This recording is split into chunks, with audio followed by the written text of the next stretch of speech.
हटाओ। राम नाम से टीएमसी डर गया। वो 16 में बोला जो डर गया वो मर गया, इसलिए मरने वाली है वो 26 का चुनाव में।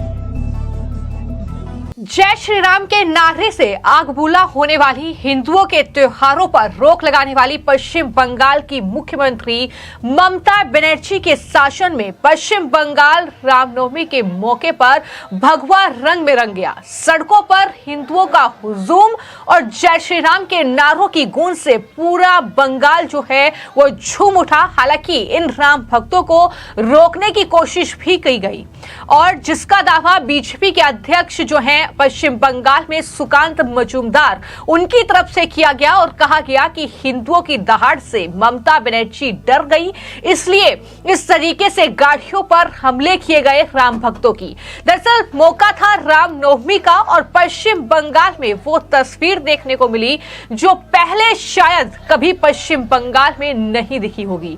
पश्चिम बंगाल की सड़कों पर हिंदू उमड़ पड़े और जो तस्वीरें आप देख रहे हैं अलग अलग जगहों की ये तस्वीरें, जिसमें दावा ये किया जा रहा है कि लगभग 1.5 से 2 करोड़ से ज्यादा लोगों ने 2,500 से ज्यादा दस्तावेजों के साथ कई दस्तावेजों के बिना ये रामनवमी की शोभा यात्रा निकाली है, इसमें हिस्सा लिया है। पश्चिम बंगाल में अलग अलग जगहों पर बीजेपी के नेताओं ने रामनवमी की शोभा यात्रा में हिस्सा लिया और जाहिर तौर पर रामनवमी को बड़े उत्साह के साथ पश्चिम बंगाल में मनाया गया है।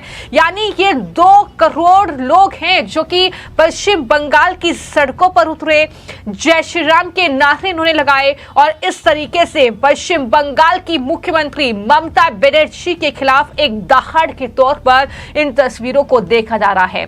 यह भी दावा किया जा रहा है कि यह बड़ा संदेश है 2026 में ममता बनर्जी के लिए कि जो सांप्रदायिक शासन है उनका वो दरअसल अब उखड़ने वाला है।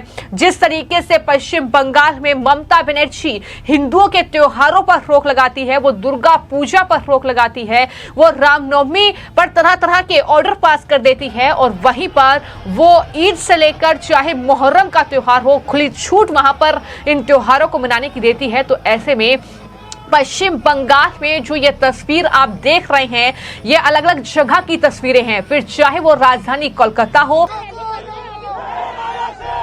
आप सुबह से पिक्चर पूरा प्रदेश का दिखा रहा है, टीवी मीडिया में, सोशल मीडिया में, यूट्यूब में, लेकिन अभी कलकत्ता का हालत देख लीजिए। कितना बड़ा रैली रामलीला ग्राउंड से चल रहा है, ये इंटाली एरिया है। हिंदू जनता सड़क में उतर कर आया है और यूनाइटेड हो गया है। खिदिरपुर में भी बड़ा रैली चल रहा है, मैं यहां से खिदिरपुर जाने वाला है।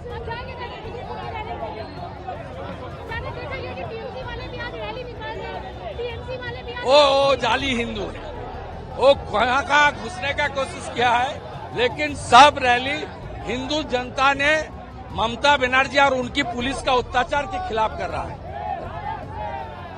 नारा उठ रहा है ममता हटाओ, हिंदू बचाओ। कोई दिक्कत नहीं है, लेकिन उनकी जो मुखिया है उन्होंने राम मंदिर उद्घाटन का दिन उनके खिलाफ जुलूस निकला। उनकी जो मुखिया है वो महाकुंभ को मृत्यु कुंभ बताया और सनातन धर्म को गंदा धर्म बताया। ये सब बात के लिए माफी मांगना चाहिए, फिर हिंदू का त्योहार में शामिल होने से कोई दिक्कत नहीं होगी। Thank you. टीएमसी डर गया। वो 16 में बोला जो डर गया वो मर गया, इसलिए मरने वाली है वो 26 का चुनाव में। इसलिए बंगाल का जो हाल बना दिया, आज हिंदू एकजुट होके राम नाम पर रामनवमी के दिन पर इतने जुलूस निकलाया और डर के वो रोक दिया। क्यों रोका? कोई कॉज नहीं। हिंदुस्तान में हिंदू का धर्म निभाना संभव नहीं है बंगाल में ममता का राज में, इसलिए जनता ने इस बार उखाड़ के फेंक देंगे 26 का चुनाव में।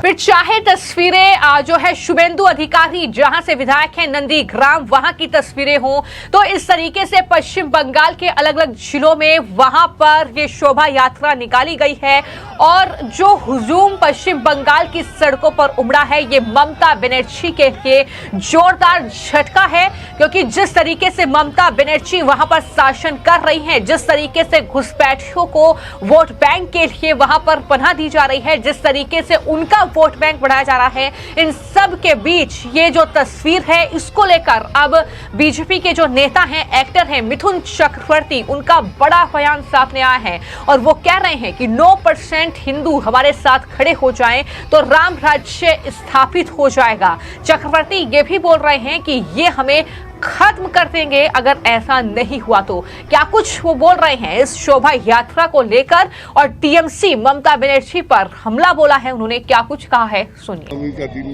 कैसा देखने को मिला, अभी क्या हुआ यहाँ पे? राममय पूरा शहर राममय है। 500 वर्ष के बाद लोगों में उत्साह इस बार का रामनवमी दिखाई दे रहा है और लाखों की संख्या में लोग पूरे इस क्षेत्र में निकले हैं घर से, माताएं, बहनें, बड़े बुजुर्ग, बड़े भाई, छोटे भाई और ख़ासकर हमारे साथ प्रियंका टेबरवाल हमारी छोटी बहन भी उपस्थित हुई हैं इस समारोह में शामिल होने के लिए। मैं उनका धन्यवाद करूंगा और ये एक नई भारत की तरफ हम लोग बढ़ रहे हैं। यहाँ पर लेके जो लोग प्रश्न उठा रहे हैं, आपका जो रैली था उसमें दिखा गया है जो तलवार छोड़ लेके ये लोग जा रहे थे। ये तो हमारी परंपरा है, इसको कौन रोक सकता है? ये हमारी परंपरा है। हम रामनवमी के जुलूस में तलवार लेके, लाठी लेके निकलते हैं और हमारी परंपरा को कोई नहीं रोक सकता। क्या कहना चाहेंगे? देखिए, ये हम लोग अपने भाइयों के लिए इंतजाम किया है, ना हिंदू भाइयों के लिए ना मुस्लिम भाई, ये हम इंसानियों के लिए है। जो लोग आज फेस्टिवल में आए हैं, जो चल के आ रहे हैं, पैदल चल के आ रहे हैं, बस उन लोगों के लिए एक पानी और शरबत का इंतजाम किया है। ये एक मैसेज है हमारा उन लोगों के लिए जो धर्म से बढ़ के इंसानियत को इम्पोर्टेंस देते हैं और हमें ये मैसेज पूरी दुनिया को पहुंचाना चाहते हैं कि धर्म के नाम पे आपस में ना लड़े, हिंदू मुस्लिम सब भाई है। ये हमारे हिंदुस्तान की खूबसूरती है, इसे हमेशा बरकरार रहे। ये हमारे पूरे क्लब के मेंबर है, अलामा इकबाल मेमोरियल सोसाइटी, ये हमारे संसद वर्कर करते रहते हैं। या उनका बैनर है, आप उनके फोटो ले सकते हैं आप। तो हम लोग पूरा टीम मिलकर ये काम कर रहे हैं, इसमें कोई पॉलिटिक्स इन्वॉल्व नहीं है, सब अपने दिल से, अपने मोहब्बत से कर रहे हैं ताकि हमने आगे बढ़े, हमारे भाई भी हमें आगे बढ़ के गले लगाए और उन लोगों को ये मैसेज पहुंचाए कि जो धर्म के नाम में आपस में लड़ाते हैं उन लोग एक तमाशा दे। जी, मेरा नाम मोहम्मद इमरान अली है। बस आज रामनवमी है, शोभा यात्रा है, इसके लिए इसी की खुशी में हम लोग शरबत बांट रहे हैं और चाह रहे बस हिंदू मुस्लिम भाई भाई मिल करके रहें और हर जगह बस प्यार मोहब्बत से रहें। बस तो एक तरफ आप वो तस्वीर देख रहे हैं जहां पर दावा किया जा रहा है कि पश्चिम बंगाल में अलग अलग जो जिले हैं वहां पर लगभग 2 करोड़ से ज्यादा लोग सड़कों पर उतरे। ये वो श्रद्धालु हैं, ये वो राम भक्त हैं जिन्होंने रामनवमी की शोभा यात्रा में हिस्सा लिया। लेकिन बीजेपी ने एक बार फिर से हमला पश्चिम बंगाल में ममता बनर्जी सरकार और वहां की पुलिस पर बोला और कहा कि हिंदू भक्त की सुरक्षा करने में एक बार फिर से पश्चिम बंगाल और कोलकाता की पुलिस जो है विफल रही है, क्योंकि गाड़ी पर जिस तरीके से पार्क सर्कस में हमला किया गया वो भी सिर्फ इसलिए क्योंकि उनके डैशबोर्ड पर भगवान हनुमान की मूर्ति लगी हुई थी, इसलिए वहां पर उन्हें टारगेट किया गया। हालांकि वहां पर सुरक्षा के कड़े इंतजाम किए गए थे रामनवमी को देखते हुए और ये भी लोग कह रहे हैं कि हिंदू ममता बनर्जी को पश्चिम बंगाल को दूसरा बांग्लादेश नहीं बनाने देंगे। तो ये तरह तरह के कमेंट हैं, ये पोस्ट हैं जो सोशल मीडिया पर देखने को मिल रहे हैं। लेकिन ममता बनर्जी इस बात को लेकर भी घिर चुकी हैं कि किस तरीके से वहां पर इस शांतिपूर्ण शोभा यात्रा को टारगेट किया गया, वहां पर हमला किया गया। सुकांत मजूमदार ने इसका वीडियो भी शेयर किया है।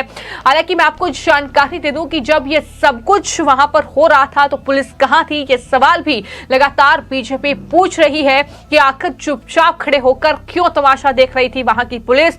ये लगातार बीजेपी के आरोप रहे हैं कि जो पुलिस है वो ममता बनर्जी के इशारे पर काम करती है, वो लगातार आरोपियों को बचाने का काम करती है। लेकिन वहीं पर पश्चिम बंगाल रामनवमी के मौके पर शोभा यात्रा जो वहां पर निकाली गई, जय श्री राम के नारों के साथ ये शोभा यात्रा शुरू हुई। श्रद्धालु सड़कों पर उमड़े और नारेबाजी की गई, लेकिन कानून व्यवस्था को बनाए रखने के लिए तरह तरह के बंदोबस्त भी जरूर किए गए थे और ये उत्साह का माहौल सुबह से ही सड़कों पर देखने को मिला। चाहे वो बीजेपी के नेता लॉकेट चटर्जी हो, फिर चाहे वो सुकांत मजूमदार हो, फिर चाहे वो नंदीग्राम से विधायक शुभेंदु अधिकारी हो, फिर चाहे वो मिथुन चक्रवर्ती हो, यानी बीजेपी के तमाम बड़े नेता भगवा रंग में रंगे नजर आए। भगवा रंग के झंडों के साथ, भक्ति संगीत के साथ, रामायण के दृश्यों को दिखाने वाली तमाम झांकियां जो हैं वो पश्चिम बंगाल की सड़कों पर देखने को मिली। वो पश्चिम बंगाल जिससे दरअसल ये कहा जाता है कि ममता बनर्जी की कोशिश है कि ये मिनी पाकिस्तान बन जाए। ममता बनर्जी इसे बांग्लादेश बनाना चाहती है, लेकिन रामनवमी के मौके पर कोलकाता में 60 से ज्यादा शोभा यात्राएं निकाली गई। इतने कार्यक्रम वहां पर हुए, पुलिसकर्मियों की हालांकि तैनाती थी, उसके बावजूद भी कुछ इस तरीके की घटनाएं जो हैं वो देखने को मिली। और ये जो पूरी तस्वीर है, क्योंकि 2026 में पश्चिम बंगाल में विधानसभा चुनाव होने हैं और इतने सालों से ममता बनर्जी पश्चिम बंगाल की सत्ता पर बैठी हुई है, तो ऐसे में ये तस्वीर एक बड़े संदेश के तौर पर भी बीजेपी और उनके कार्यकर्ता देख रहे हैं। लगातार ये दावा किया जा रहा है कि ये जो दहाड़ है, ये जो हिंदुओं का ये जो पर्व था और जिस तरीके का माहौल पश्चिम बंगाल के अलग अलग जिलों में सड़कों पर देखने को मिला, जो कार्यक्रम आयोजित किए गए, ये उम्मीद है कि पश्चिम बंगाल में ममता बनर्जी का जो शासन है वो उखड़ सकता है। जो बीजेपी लगातार जिसकी तैयारी भी कर रही है, जिसके संकेत खुद केंद्रीय गृह मंत्री अमित शाह की ओर से भी दिए गए थे कि इतने चुनाव जीतने के बाद अब बारी पश्चिम बंगाल की है। लेकिन देखना होगा कि क्या रामनवमी के मौके पर आई ये तस्वीर पश्चिम बंगाल में बदलाव की एक तस्वीर बनती है या नहीं। बीजेपी के लिए जो परिवर्तन बीजेपी बात कर रही है वो पश्चिम बंगाल में होता है या नहीं, ये कहीं ना कहीं आने वाले वक्त में देखना होगा। फिलहाल आपकी इस पूरे मामले को लेकर क्या राय है, हमें कमेंट बॉक्स में जरूर लिखें।